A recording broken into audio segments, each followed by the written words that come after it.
Hey everyone, this is D-Vyne and welcome to my channel. If this is the first time you're visiting this channel, make sure you hit that subscribe button and turn on your notifications so that when I upload new videos, you're the first to know. Now we have a lot to talk about today, so let's get into it. So by now everyone's probably heard the exciting news about Nicki Minaj's pregnancy, which I spoke about in a previous video. So y'all can check that out for more details. This will be her first child with husband Kenneth Petty, so of course there is a lot of anticipation building up around the new arrival. In the few pics and video clips she has released thus far since the announcement, she has been looking amazing. It's evident that she's quite far along in the pregnancy at this point, so in the next few months we can definitely look out for her delivery. Now, one hiccup that may interfere with this process running smoothly is that Nicki's husband might not be able to be there with her when she gives birth.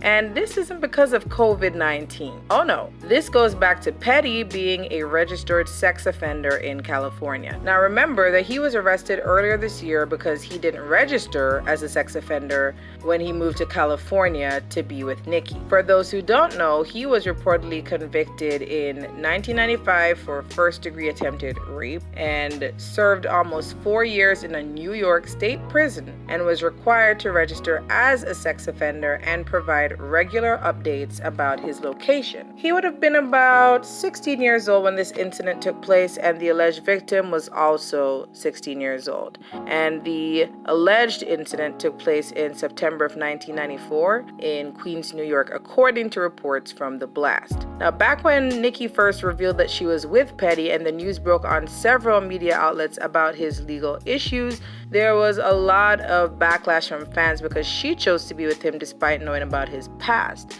But Nicki has stood by her man and insists that people don't know the facts about what went down all those years ago. She stands by his story that he was involved with the alleged victim. But regardless, he did spend time for this alleged sexual assault, and so he is required to register as a sex offender, probably for the rest of his life. So of course, this throws a wrench into their plans of starting a family, because now, with her getting closer to her due date, she would love for her husband to be there to support her through that process. But according to TMZ, because of the pending criminal case, he might not be able to do so. He recently submitted legal documents obtained by TMZ asking a judge to change the terms of his pretrial release conditions so that he will be able to travel with Nicki occasionally on business as her manager and also be there when she eventually delivers their child. Now, because Kenneth failed to register as a sex offender upon moving to California, he was arrested and charged. So the current terms of his pretrial release are that he has a curfew, so he can't be out after certain hours, and his travel is restricted to California. So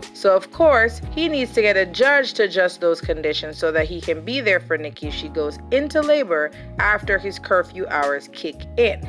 According to TMZ, the U.S. Attorney's Office and Pretrial Services Office don't have a problem with it, so now it's just up to the judge to decide if it's going to be approved or not. According to documents obtained by The Blast, his legal team stated, Mr. Petty is currently employed as a manager for his spouse Nicki Minaj. His employment requires periodic domestic travel as well as periodic work outside of his curfew hours. Mr. Petty is also expecting a child. He has been advised that his current release conditions will not permit him to attend his child's birth should it occur outside of curfew hours. Mr. Petty submits the proposed modification so he can work and attend his child's birth. End quote. Now, The Blast also reported since Nicki revealed she was already pregnant when they visited Trinidad, then she may be about 6 to 7 months pregnant already. So it won't be long until she delivers that baby. So they definitely need to get this issue sorted out soon in time for the birth of their first child.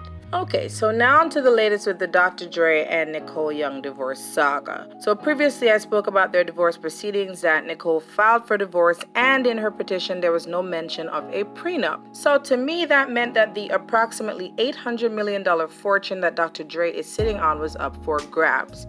Now, according to reports from The Blast, Dr. Dre has pointed out that there was in fact a prenup and he wants the court to honor the terms that were outlined. Now, please note that Nicole did not mention a a prenup when she filed for divorce, and so she requested spousal support as well as a division of their marital property. But she must have known since she signed the prenup to begin with, so I don't know what she's trying, but we'll see how that works out for her. Now, Dr. Dre seems to agree that she is entitled to spousal support. I mean, they have been married for 24 years, so that is to be expected, especially with his type of fortune. But he's saying that based on the terms they agreed on, the distribution of property was covered in the prenup, so clearly what she is requesting, whatever that is, ain't likely to happen. Their 2 kids are adults now, so he doesn't have to worry about child support or anything like that, so we'll just have to see if the judge decides to honor the prenup. I mean, can someone even go against that type of agreement? In order for a judge to do that, there would have to be really special circumstances. It's not going to be simple. I'm sure he will be represented by a solid legal team, so only time will tell how everything works out. But I mean, she might find it real hard to walk away from $800 million. So now, in other news, in my previous video I talked about how the premiere of Tamar Braxton's upcoming WeTV show called Get Your Life has been postponed after her alleged suicide attempt. Well, Tamar has finally released a statement on Instagram, and this is a first official statement from Tamar since the alleged incident occurred 2 weeks ago. Tamar posted a picture of her and her young son with a statement that reads, "First and foremost, thank you. Thank you to each and every individual who has prayed for me, thought of me, sent me their love, and has showered me with their support. In this present moment, it is my only responsibility to be real with myself and to be real with the ones who truly love me and care for my healing. I have without fail shared with you my brightest days, and I know that sharing with you what has been my darkest will be the light for any man or woman who is feeling the same defeat I felt just only a week ago. Every one of us has a desire, whether small or big, to make it out of where we come from to an ideal future place that includes freedom to be who we choose, security for our children and families, and fortune to share with the ones we love. We believe these things can coexist with just being happy. I believe that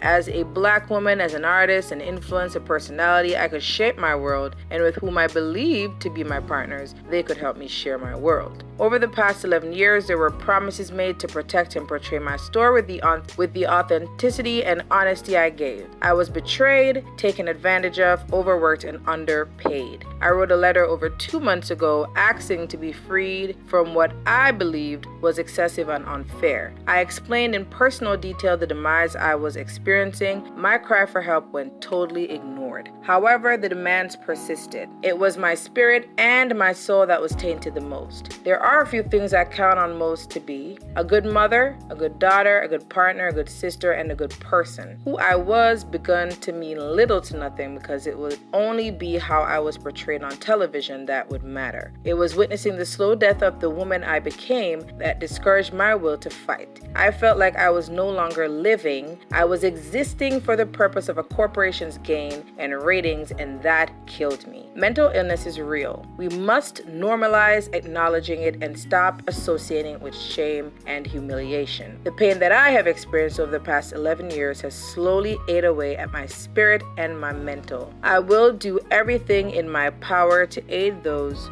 who suffer from mental illness, including those of us whose mental illness was only a result from the toxic, systematic bondage that dwells television. It was only God's grace and His mercy on my attempt to end my pain and my life that I am here to utilize my voice. It is only your prayers that have pushed me to rise above my own personal demise, pushed me to not only continue my fight for the freedom of my own thoughts, mind, and soul, but to also use my voice and experience to be an ally for every Black and brown person who has suffered from the continued exploitation of reality TV. Reality TV personalities have no union, no code of protection, no formal representation that protects our labor or rights or our voices. They promise us opportunity but produce exploitation, which has only developed a poor portrayal of Black people in show business. I'm learning to grow through my pain instead of looking for an escape. I'm on an irreversible path to healing. I am taking my time. It is of the utmost importance that I I find my happy and my health through professional treatment for the sake of my whole heart, Logan, who I forgot in my moment of distress and desperation, and giving this journey my undivided attention. My rise will not be in vain. I will make it my mission to establish the initiative that fights for ethical business practices in reality TV, fights for the ownership of our businesses, promote growth and evolution of our stories, and gives us 100% equity in our freedom. My love for my support system and everyone who chose to love me when I no longer loved myself is infinite, and I am forever grateful. I pray you will stand with me and be courageous enough to share your own truth with love. And that's it, straight from Tamar's mouth. I wish her the best as she recovers and that she and the network can work something out so that she can be at peace. But what do you guys think? Let me know down in the comments. Don't forget to hit that subscribe button and share this video. Also turn on your notifications so that whenever I post a new video, you're the first to know. Until next time.